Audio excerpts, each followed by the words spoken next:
اللہم اغفر لی۔ بس دنیا زندگی کی حالت تو ایسی ہے جیسا ہم نے آسمان سے پانی برسایا، پھر اس پانی کے زمین کے نباتات جن کو آدمی اور چوپیا کھاتے ہیں خوب گنجان ہو کر نکلے، یہاں تک کہ جو زمین اپنی رونق کا پورا حصہ لے چکے اور اس کو خوب جیوائش ہو گئی۔ دیکھو دنیا میں ابھی دیکھو زمین کو دیکھو تر و تازہ ہے، پیڑ پودے اگ رہے ہیں، اور چند روز دیکھیں گے سبھی پر پھولے آ جائیں گے، پھر پھل آ جائیں گے اور اناج آ جائے گا۔ اس طریقے سے اللہ تعالیٰ نظائر فرما رہے، اس کے مالکوں نے سمجھ لیا کہ اب ہم اس پر بالکل قابض ہو چکے ہیں۔ ان زمین کے مالکوں نے سوچا ان نباتات پر، ان پیک پر، ان پھلوں پر ہم بالکل قادر ہو چکے ہیں، تو ایسی حالت میں دن میں یا رات میں اس پر ہماری طرف سے کوئی حادث آ پڑے، جیسا پالا یا خشکی یا اور کچھ، سو ہم نے اس کو ایسا صاف کر دیا گویا کل وہاں یہاں موجودی نہ تھی۔ ایک رات میں دیکھو مکھیوں کو بھیجنے سے بھی کہ پورا کو ٹیٹیاں کھا جاتی ہے۔ ابھی کچھ زمانے سے پہلے پاکستان کے اندر میں کیا ہوا، ٹیٹیاں پھیلے رہے تھے۔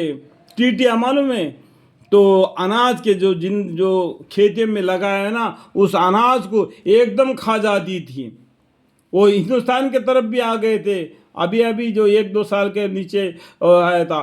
انسان سوچتا ہے کہ میں بڑا طاقتور ہوں، انسان کو مارنے کے لیے ایک ٹیٹی معلوم مچھر وہ کافی ہے۔ اگر اللہ تعالیٰ مچھروں کو بھیج دے گا، پورا زمین کے اندر جتنے بھی پیڑ پودے لگائے، پھل نکلے، ان سب کو ایک رات کھا جائیں گے اور تم ہاتھ مارتا پھرے گا، یہ کل یہاں پر موجود ہی نہیں تھی، اس حالت میں کر دے گا۔ اللہ کی طاقت کو آزماؤ مت، اللہ کے سامنے مثالیں مت بنو، اللہ کے سامنے گردن جھکاؤ، اسی سے معافی مانگو۔ اللہ مغفر۔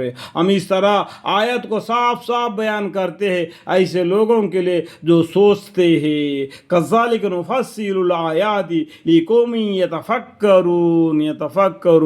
ایسے آیات بہت سے جگہ پر آ رہے ہیں۔ کیا تم دیکھتے نہیں؟ کیا تم سنتے نہیں؟ کیا تم سمجھتے نہیں؟ اے لوگو، اے عقل والو، اے جی عقل لوگو، جس طریقے سے ہینڈ سے کہ بتاتے ہیں اللہ تعالیٰ تم کو، جس طریقے سے ایک ٹیچر اپنے اسٹوڈنٹ کو پکار کر بولتا ہے کہ اے فلانا نام کے لڑکے، تم نے ہوم ورک کیوں نہیں کیا؟ تم نے یہ کام کیوں نہیں کیا؟ تم نے اس کو پڑھائی کیوں نہیں کیا؟ اس طریقے سے اللہ تعالیٰ نے بھی ہم لوگوں کو قرآن کے ذریعے سے ہینڈ سے دے کے بتا رہے، پھر بھی نہ سمجھے تو نقصان کس کا؟ اللہ مغفر لے۔ اللہ تعالیٰ دار البقا کی طرف تم کو بلاتا ہے، اللہ تعالیٰ دار البقا کی طرف تم کو بلاتا ہے، اور جس کو چاہتا ہے راہی راستہ پر چلنے کی توفیق دے دیتا ہے۔ الحمدللہ۔ یا اللہ مجھے، میرے بیوی، میرے بچے، میرے پورے خاندان وسیلہ تا قیامت نسل با نسل ان سب کو یا اللہ راہی راستے پر چلنے کی توفیق عطا فرما، آمین۔ واللہ یدعو الی دار السلام ویہدی من یشاء الی صراط مستقیم۔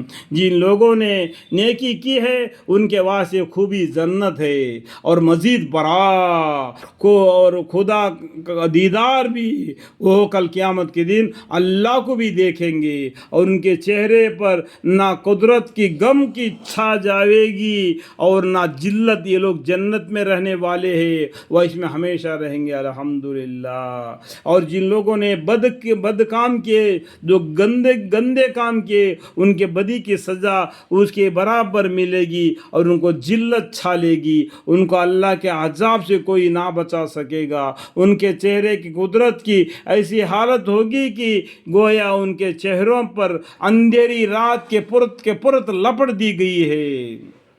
یہ لوگ دوزخ میں رہنے والے ہیں۔ اللہم اغفر، وہ ہمیں وہ اس میں ہمیشہ رہیں گے، اللہم اغفر۔ اور وہ دن بھی قابل ذکر ہے جس روز ہم وہ دن بھی قابل ذکر ہے۔ کون سا دن کے بارے میں آگے بتا رہے اللہ تعالیٰ؟ جس روز ہم ان سب خلائق کو میدان قیامت میں جمع کریں گے، ایک پکارنے والا فرشتہ ایک پکارے گا، سور میں پھونک مارو کر کے اللہ حکم دے گا، وہ سور میں پھونک مارنے والا فرشتہ سور میں پھونک مارے گا، زمین میں رہنے والے زمین نے اپنے اندر ان کو سمٹ لیا، مردوں کو ایک دم اس کو چھوڑ دے گی، جس طریقے سے قرآن کریم میں فرمایا اذا زلزلت الارض زلزالها واخرت الارض اثقالها وقال الانسان ما لها۔ اس سورے میں بھی آپ کو معلوم پڑ جائے گا کہ اس دن کیا اخلاق کے میدان میں قیامت میں جمع کریں گے، میدان حشر میں۔